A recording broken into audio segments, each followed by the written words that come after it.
नमस्कार. पुन्हा एकदा तुमचे स्वागत आहे. तर मी कविता घेऊन आलेली आहे.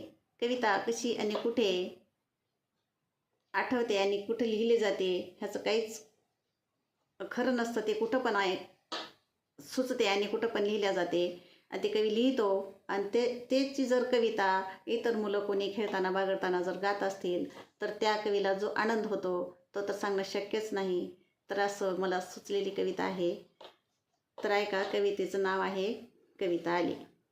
सहजच ती सोप्यावरती बसता, सहजच ती सोप्यावरती बसता, लगबग लगबग आली कविता, लगबग लगबग आली कविता.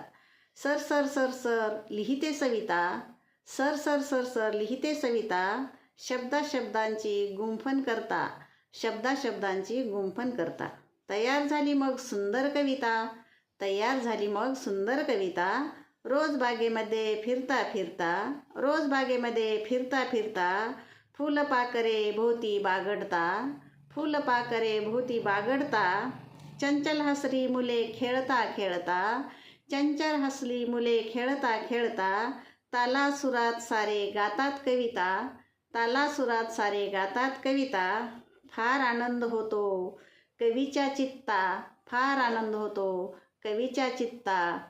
तर शेवटपर्यंत ऐका, कारण प्रत्यक्ष आपल्यासमोर जर आपलीच कविता कोण म्हणत असेल तेच त्याच्या नादात तर किती आनंद होत असेल विचार न केलेला बरा. मला तो खूप आवडतं. मी दुसऱ्याच्या पण कविता ऐकते, वाचते, छान वाटतं. तर शेवटपर्यंत ऐका, लेकरांना ऐकावा. धन्यवाद.